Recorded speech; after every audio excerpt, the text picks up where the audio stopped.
Hi, my name is Kat, and I'm going to talk about some products that I've used up for the second time because the first time I recorded this, my mic was off. All right, first product that I have used up is the Inkey List Oat Cleansing Balm. Let me tell you, this guy right here, super affordable by the way, lifesaver. When the temperature dropped and the air got dry, my skin went crazy. It got dry, it got flaky, it got eczema flare-ups. I was bathing in like steroid cream and I couldn't put anything in my face. It was crazy. And then I was taking a trip up north and I was like, I have to do something. I can't keep using what I'm using. I need something that's like gonna be gentle. I'm still gonna wear makeup, duh, but I need something to take it off. And I need something to wash my face with. And I need something that's not gonna like drive my skin crazy. I just need something simple and soothing.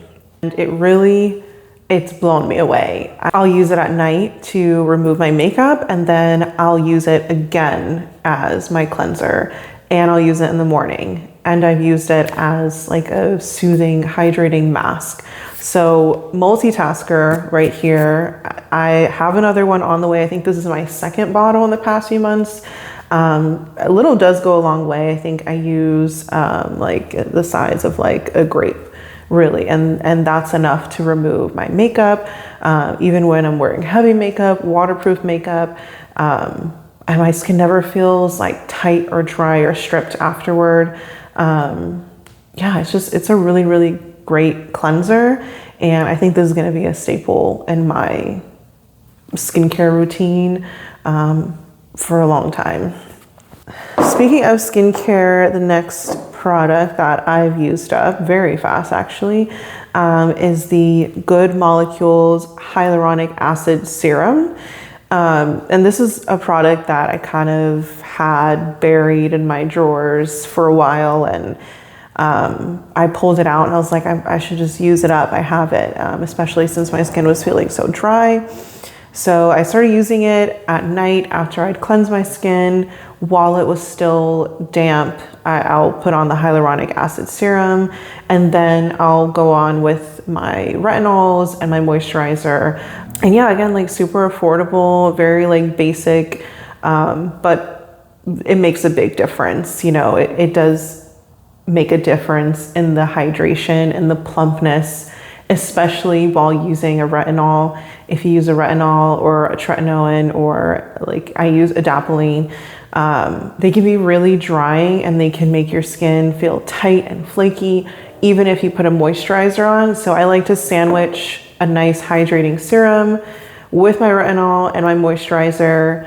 Sometimes I'll even put my retinol on top of my moisturizer, and I still find it effective if my skin is just really being like sensitive. But yeah, I've ordered another one. The bigger size is the smaller size. Really impressed by how nicely this played with the rest of my skincare. And yeah, I think it's just like a good staple for anyone to have. Oily, dry, everybody can benefit from a little more hydration. So that's a good one. Last thing for skincare is another Good Molecules product that I think this was like gifted to me. So I was like, oh, let me just use it. I don't think I was really seeking it out. It's the Yerba, I probably said what it's called already. I don't remember. The Yerba Mate Wake Up Eye Gel. So it's supposed to reduce signs of puffiness and plump the appearance of fine lines, which I feel like it does. If you have more mature, like really dry under eyes, this probably isn't the best because it is a gel. So I feel like it kind of like tightens the area while still like giving enough hydration for me. But if you need a lot of hydration, if you have like more mature skin or more fine lines, then you'll want something that's a little bit creamier, which is, usually at night, that's what I kind of go for. So in the morning, that's when I've been using this. And I really do feel like it depuffs. It feels like I was keeping it in the fridge. So it felt really like cooling. And yeah, I could just use it to kind of like massage around. I will say you do need to work this in, like make sure you massage it in all the way, because it does like dry down and it will leave a little bit of like a film if you haven't fully worked it in under your eyes. And I think that's just like any affordable skincare, like you kind of need to work with it a little bit more. It's not gonna immediately go on as like smooth and luxurious as more high-end skincare products, but I'm fine working with that. If it's something I feel like I can use every day and replenish on a regular basis and it works, then I'm happy with that. Moving on to makeup. So the first one I have is not that exciting because I've gone through so many, and this is an OG product. It's the Maybelline Instant Age Rewind Eraser, and I have the shade 160, which is like the light pink brightening shade. It comes with like a sponge applicator, which sometimes I will like squeeze off a good amount on the back of my hand and still use a brush if I'm looking for more of a like full coverage glam situation.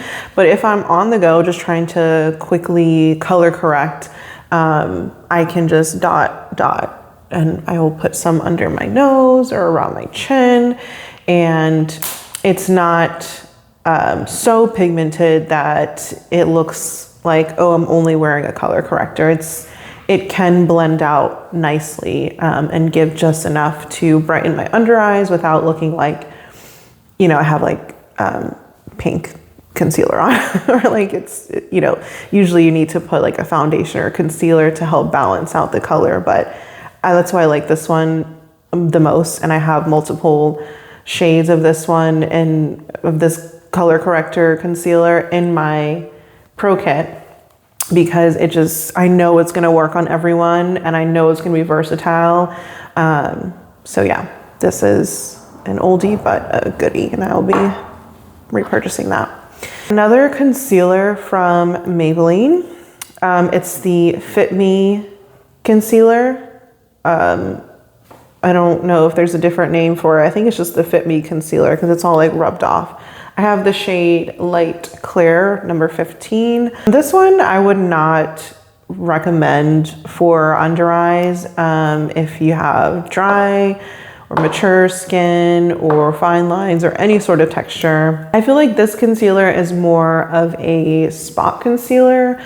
It has enough coverage without being so full coverage that it's really obvious you're covering a spot with concealer, if you know what I mean. It does last a decent amount of time, just because the finish is more of like a demi-natural matte.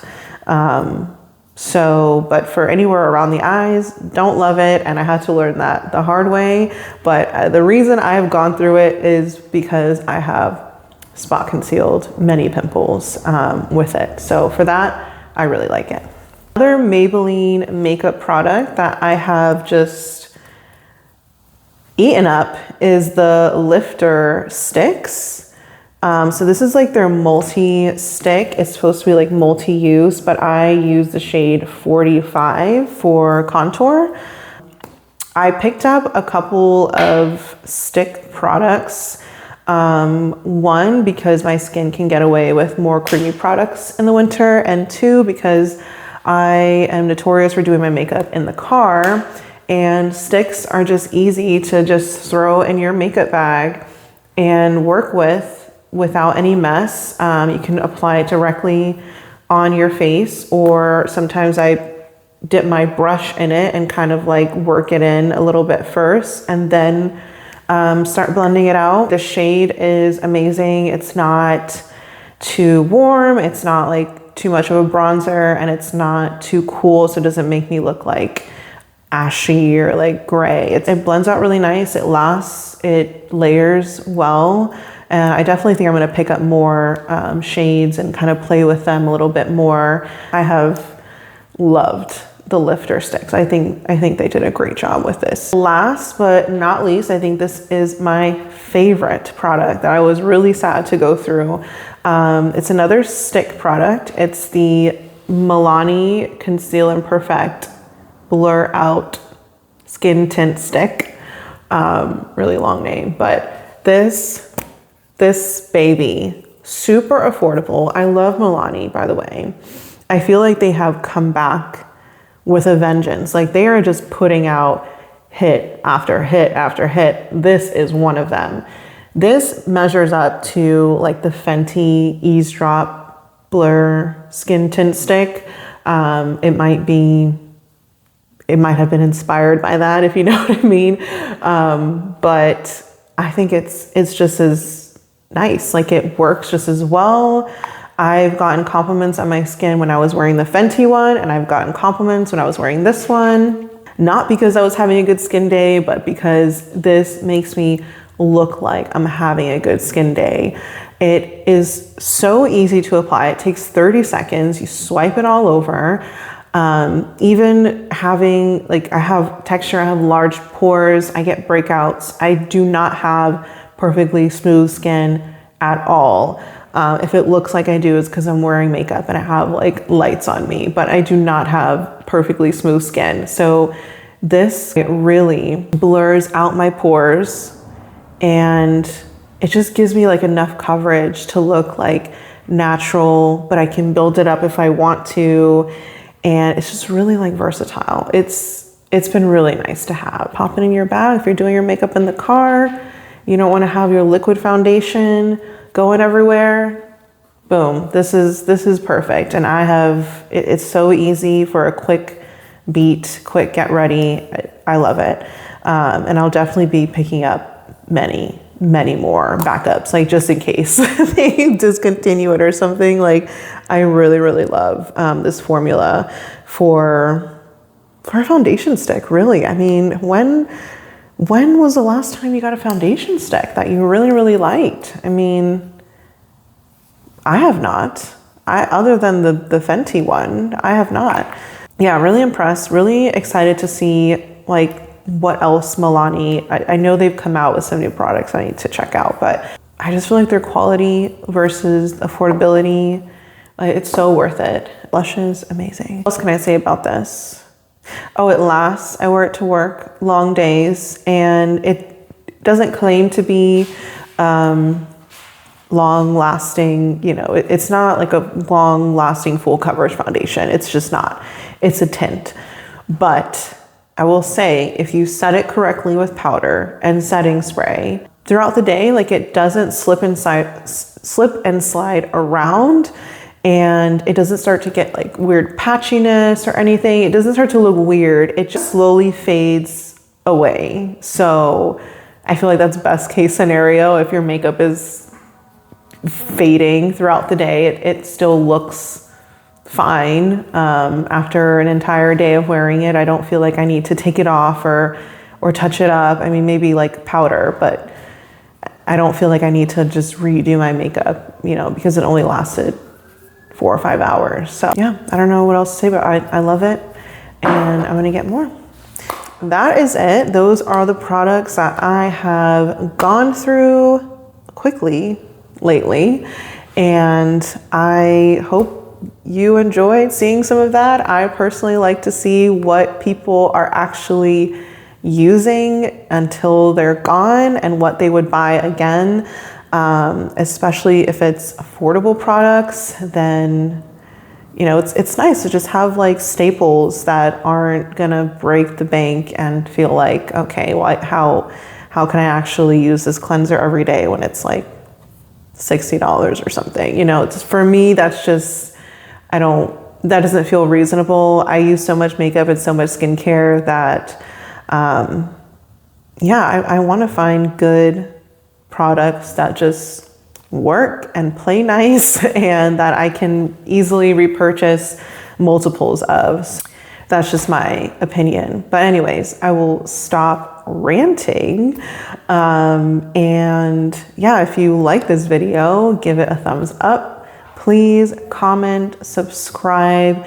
I I'm really trying to build my channel. So if you are watching this, thank you for your support. And yeah, I will see you in the next one, and I hope you have a great day. Okay, bye.